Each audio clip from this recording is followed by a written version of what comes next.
আয় করিব না কেন? আমাদের কি হস্ত নেই, কদম নেই, না বুদ্ধি নেই? যে পরিশ্রম আমরা স্বামীর গৃহস্থালী কার্যে ব্যবহার করি, সেই পরিশ্রম দ্বারা কি স্বাধীন ব্যবস্থা করতে পারিব না? আমরা যদি পাতশাহী কর্মক্ষেত্রে প্রবেশ করিতে না পারি, তবে কৃষিক্ষেত্রে প্রবেশ করিব। ভারতে পতি দুর্লত হয়েছে বলিয়ে কন্যাদের কেঁদে মৃত্যু কেন? কন্যাগুলোকে সুশিক্ষিত করিয়া কর্মক্ষেত্রে ছাড়িয়া দাও, নিজের অন্ন বস্ত্র নিজে আয় করুক।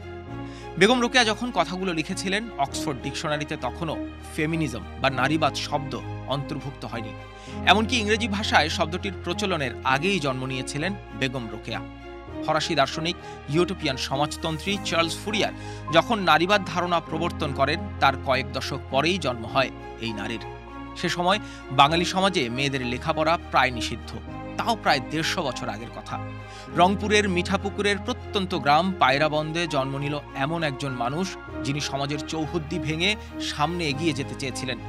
জ্ঞান অন্বেষণের স্পৃহায় ভেঙে ফেলতে চেয়েছেন সমাজের সব শৃঙ্খল ও রীতিনীতি।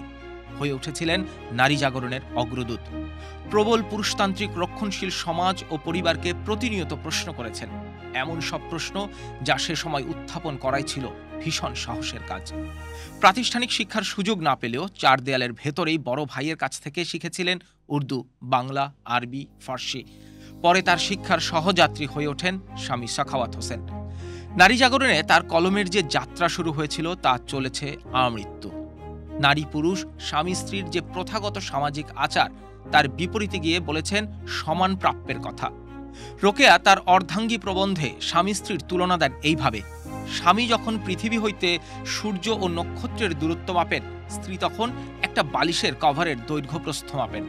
স্বামী যখন কল্পনার সাহায্যে সুদূর আকাশে গ্রহ নক্ষত্রমালা বেষ্টিত সৌরজগতে বিচরণ করেন, সূর্যমণ্ডলের ঘনফল তুলনাদণ্ডে ওজন করেন এবং ধূমকেতুর গতি নির্ণয় করেন, স্ত্রী তখন রন্ধনশালায় বিচরণ করেন, ডাউল জল ওজন করেন এবং রাঁধুনির গতি নির্ণয় করেন। সুগৃহিণী প্রবন্ধে রোকেয়া বলেন, আশা করি আপনারা সকলেই সুগৃহিণী হইতে ইচ্ছা পোষণ করেন এবং সুগৃহিণী হইতে হইলে যে গুণের আবশ্যক, তাহা শিক্ষা লাভ করিতে যথাসাধ্য চেষ্টাও করিয়া থাকেন। কিন্তু আজ পর্যন্ত আপনাদের অনেকেই প্রকৃত সুগৃহিণী হইতে পারেন নাই, কারণ তাহাতে বিশেষ জ্ঞানের আবশ্যক, যাহা আমরা লাভ করিতে পারি নাই। কারণ সমাজ আমাদের উচ্চশিক্ষা লাভ অনাবশ্যক মনে করে। বেগম রোকেয়া ১৯০৫ সালে ইংরেজিতে লেখেন সুলতানাস ড্রিম। ১৯০৮ সালে তার বাংলা অনুবাদ হয় সুলতানার স্বপ্ন নামে। নারীর মুক্তি জাগরণের যে স্বপ্ন বেগম রোকেয়া দেখতেন, সাহিত্য জীবনের গোড়াতে ওই স্বপ্ন কল্পনাকেই তিনি রূপায়িত করেছেন তার সুলতানার স্বপ্ন উপন্যাসে। সুলতানার স্বপ্নে রোকেয়া যে নারীস্থান বা লেডিল্যান্ড কল্পনা করেছেন, সেখানে নারীরা সকল অর্থেই স্বাধীন, অবরোধ মুক্ত। তবে নারী পুরুষের সম্পর্ক সেখানে সমানাধিকারের নয়, নারীর স্থানে নারীর প্রাধান্য।